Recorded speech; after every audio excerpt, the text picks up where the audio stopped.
Avançons maintenant pour le thème vraiment proprement dit de ce soir. Je vais dire des choses, prenez le temps vraiment de bien m'écouter. Amen.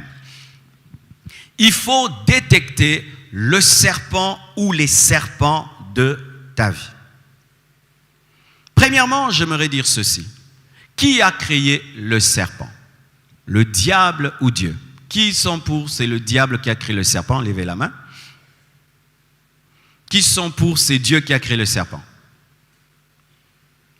Ok, il y a plus de gens qui déjà savent que c'est Dieu qui a créé le serpent. Acclamez pour vous-même, c'est une bonne réponse. 2. Le diable, c'est le serpent. Qui sont d'accord que le diable, c'est le serpent? Oui, levez bien la main. Le diable, c'est le serpent. Ok. Qui sont pour l'assertion? Le diable, c'est le diable, le serpent, c'est le serpent. Plus nombreux, acclamez pour vous-même, vous avez raison. C'est pourquoi j'aime cette église. Vous voyez, c'est pourquoi je reste. Ok. Vous devez savoir ceci. Ceci. Ce n'est pas Satan qui a créé le serpent. Le serpent est une créature de Dieu. Je vais donner tous les versets. Le serpent est une créature de Dieu, comme le lion, comme l'éléphant, comme la girafe. Amen.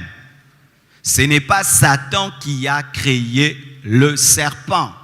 Le serpent est un reptile créé par Dieu. Et quand Dieu a créé le serpent, il a dit c'est bon. Vous savez ça? Qui sont d'accord avec moi? Pour l'été, il faut qu'il n'y ait malin, mais il n'y a pas de problème. Qui sont d'accord avec moi que quand Dieu a créé le serpent, il a dit c'est bon? Qui ne sont pas d'accord? Ok. Alors, sachez donc, si le serpent c'est le serpent, et le diable c'est le diable, donc plutôt si le diable n'a pas créé le serpent, donc le serpent n'est pas le diable. Le serpent n'est pas le diable. Si un serpent nous apparaît ici, ce n'est pas Satan. Amen. Hein? Vous savez ça? Les motos. Il y a 2 animaux ou 3 qui ne doivent jamais entrer dans une église. Le chat, le serpent et l'hibou. Le hibou, l'hibou. L'hibou, le hibou. Ces 3 animaux, s'ils entrent, ils sont tués le même jour. Non, la chauve-souris aussi. Mais qui a créé le hibou? Dieu. Qui a créé le chat? La chauve-souris. Le serpent? Ok. C'est déjà la base. Amen.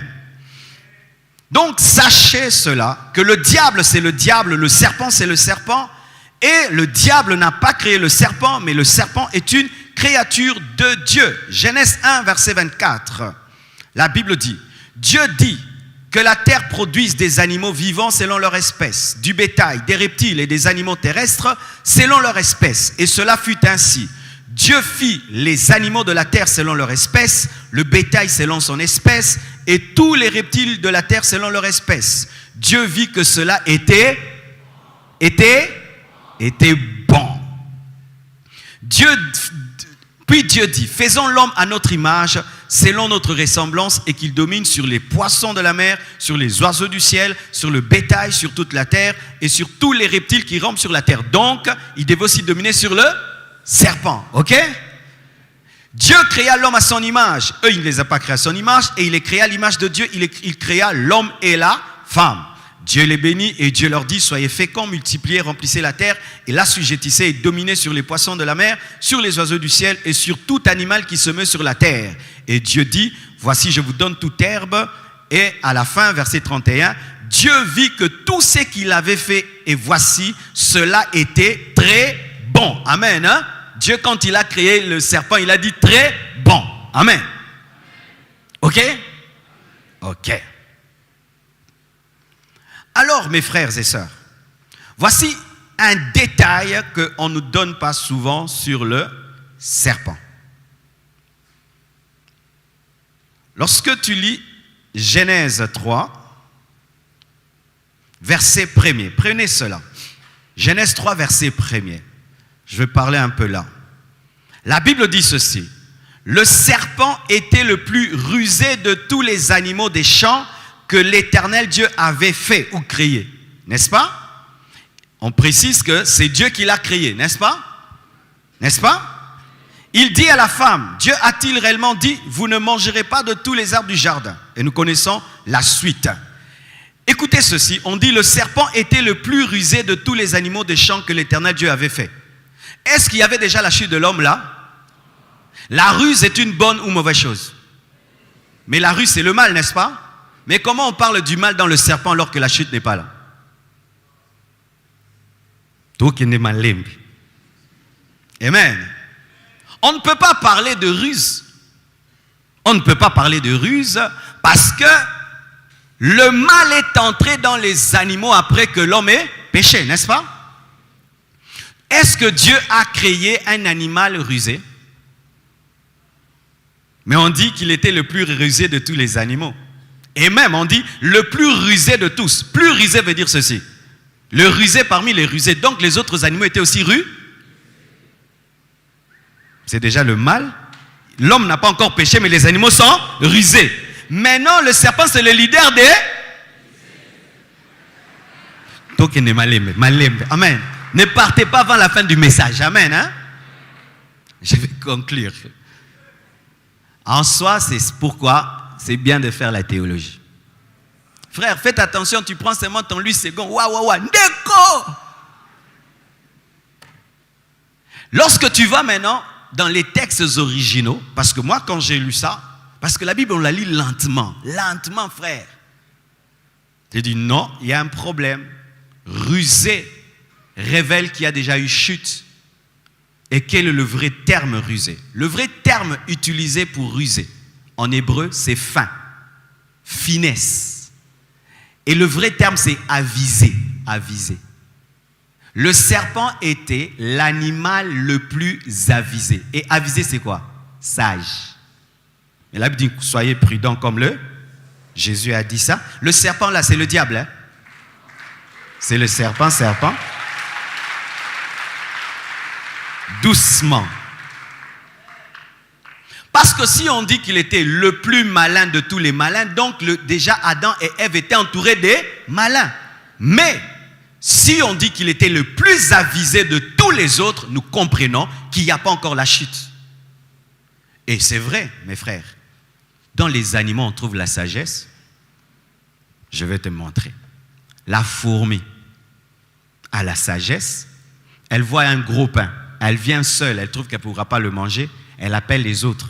Ils grignotent en petits morceaux et transportent les petits morceaux sur le dos. Et puis déplacent tout un gros pain. C'est l'esprit d'unité, de leadership, d'organisation.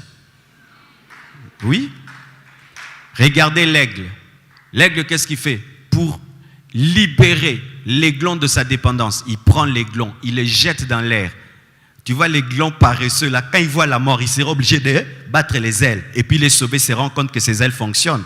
Ça, c'est un esprit vraiment même de liberté par la force. Et il y a des parents qui font ça. Tu vois que ton enfant, tu le nourris tout le temps. Un jour, vraiment, tu les chasses de ta maison. Et puis, il découvre qu'il était intelligent. Mais ce n'est pas la sagesse. Regardez la sagesse du serpent. Qui rencontre souvent les serpents? Mais il y a des serpents. Tu sais pourquoi le serpent évite que tu le rencontres? Parce qu'il sait que si tu le vois, directement, tu voudras le tuer. C'est pourquoi il est là sans être là, mais il est là. C'est la prudence. Mais toi, tu te révèles parmi tes ennemis, alors qu'ils veulent te tuer, mais le serpent, lui, se cache. Le serpent détecte même la peur de loin. Il peut savoir que tu veux le tuer. Il peut savoir que tu as peur. Il peut savoir. Et j'ai fait l'étude même des poissons. Chaque poisson pêche de sa manière. Les baleines viennent, ouvrent seulement leur bouche et avalent les petits poissons. Et avalent tous les petits poissons. Mais il y a un poisson très intelligent, l'orque. L'orque, tu sais ce qu'il fait?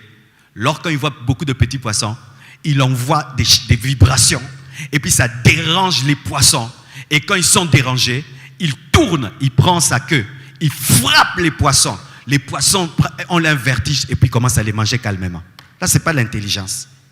Maintenant, comme ce sont des animaux, on n'a pas voulu dire ils sont avisés. Ils sont intelligents. Ils ont dit rusés. Mais c'est la sagesse.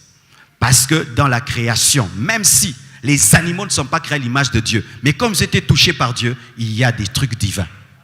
Oui. Vous ne savez pas que les chiens détectent les sorciers? Ils détectent les mauvaises personnes.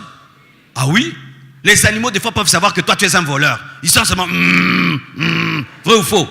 Il y a des gens, des propriétaires de chiens qui disent, oh, tu es bizarre. Mon chien n'attaque personne. Il t'a mordu seulement toi. Tu as un problème. Oh, vous ne croyez pas? Mais l'ânesse de Balaam avait prophétisé. Dieu a ouvert sa bouche. Mais l'ânesse a vu un ange. L'homme ne voyait pas l'ange. L'ânesse a vu. Des fois, dans votre maison, un sorcier vient dormir là. Votre chien, il tourne. Vous ne savez pas pourquoi. Ils ne sont pas créés à l'image de Dieu. Mais comme ils étaient touchés par le divin, il y a des résidus divins. Parce qu'ils ne sont pas créés par le diable, ils sont créés par Dieu. Il y a de l'intelligence dans la création. Regardez même, comment ça s'appelle, celui qui change de couleur, le caméléon. Cette capacité de s'adapter. Pourquoi il prend la couleur de son environnement? Pour que tu ne le tues pas. Il devient vert, là où c'est vert, pour que tu penses qu'il n'est pas là. C'est une manière de se camoufler. Et aujourd'hui, les hommes, quand ils font des habits des militaires, ils utilisent le système du caméléon. Ils s'habillent comme leur environnement. Les habits du désert quand on se bat ne sont pas comme les habits de la forêt, caméléon. Regardez ces oiseaux qui migrent en des périodes précises parce qu'ils sentent que bientôt il y aura la pauvreté, la sécheresse et ils déménagent. Ce n'est pas l'intelligence. Lorsqu'il y a eu le tsunami, vous savez ceux qui ne sont pas morts, les animaux, ils ont senti qu'il y avait quelque chose, ils ont fui sur la montagne et après le tsunami a tué les hommes, pas les animaux.